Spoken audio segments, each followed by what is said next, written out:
Hey, we're gonna try. We're gonna try to do another one.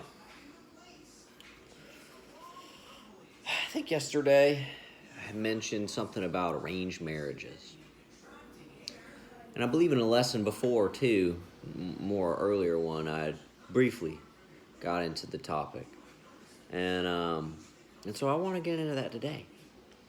Um, you know, arranged marriage still goes on. It's kind of a taboo subject here in the West, but in other parts of the world, practice it. Um, but even though it's taboo here in the West, it goes on. Certainly. It's more subtle than how it's been before. The motives are still the same, usually for keeping power and money within certain families. It's a big one. I guess maybe genes. I think it's really more about consolidation of power and money. A lot of things could come down to that. But when you're in the occult, there's another reason. I already talked about, and I've been talking about, how they'll know who you are when you're the empath. And how in this occult world, it's a family business. Well, that's because a lot of families will have one, an empath. I mean, I guess maybe not everyone, it's a rare gift, but the ones that got it, they'll have an empath.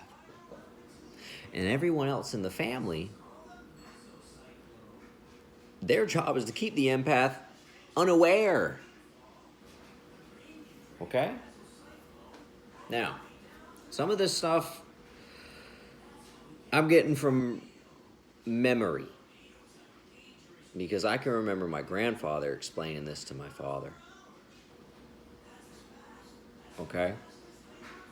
Now, most empaths are female. They're women. Okay? There are some men. I'm an empath. I'm a male. There's others. Okay? It's not just an exclusive female thing, but the majority is female. And I had said something in an earlier message about how it's like the Truman Show. Remember that movie with Jim Carrey? How it pretty much realizes how like his whole life was kind of like a staged event, a lie. Even his wife and his marriage, his family. It could kind of be like that. The idea is that these occult groups do not want two empaths to marry, to get together. It's okay if an empath gets with a narcissist or a handler. That's the ideal match. Because the handler can keep the empath asleep. Okay? And two narcissists will get together. They'll be fine with that. Two handlers, they're okay with that.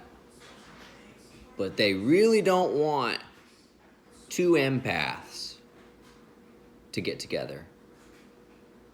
Why? Because they'll heal each other. As my grandpa had put it.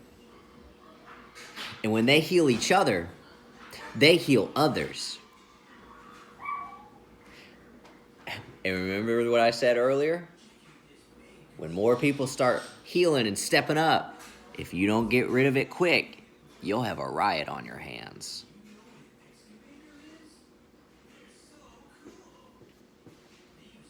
Okay? And so what these families will do, they will subtly arrange matchmaking. Matchmaker, matchmaker, make me your match. You ever notice maybe you get with somebody and you got a controlling family and they like them at first, but then something happens and all of a sudden dad or mom don't like them, and then the rest of the family, including them, talk trash, try to distort your perception of your match, your suitor, run them off,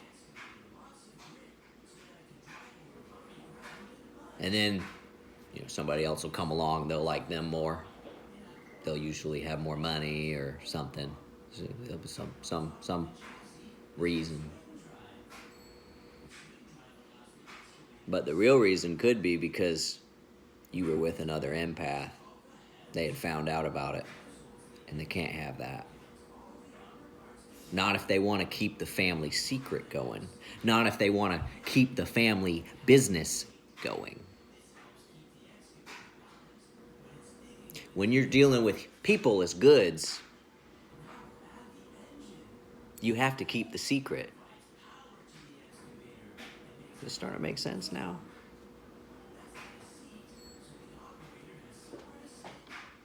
So yeah, they'll have people, like I said, it's subtle. It's more like manipulation. They'll manipulate an empath into thinking that one partner is who they should be with. And once someone's married together, they're together. And there's a whole other layer to the onion when you start adding on the certain chosen ones who have huge life insurance policies on their head too. Because then it becomes a game of life.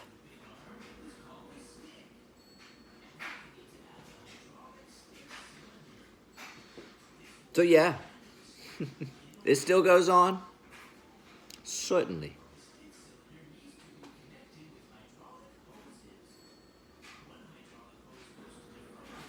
I think my grandpa was an empath. I don't know that for certain. He was also high level up in that group, so it was kind of weird. But I do think he was an empath.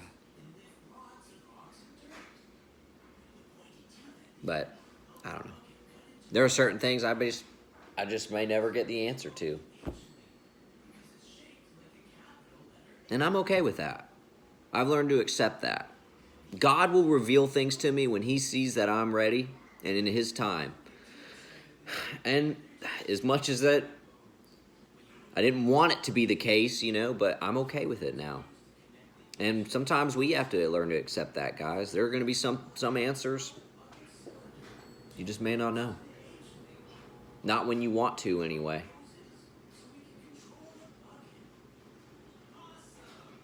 But yeah, I think I'll call this one Matchmaker. All right, guys. Have a good day.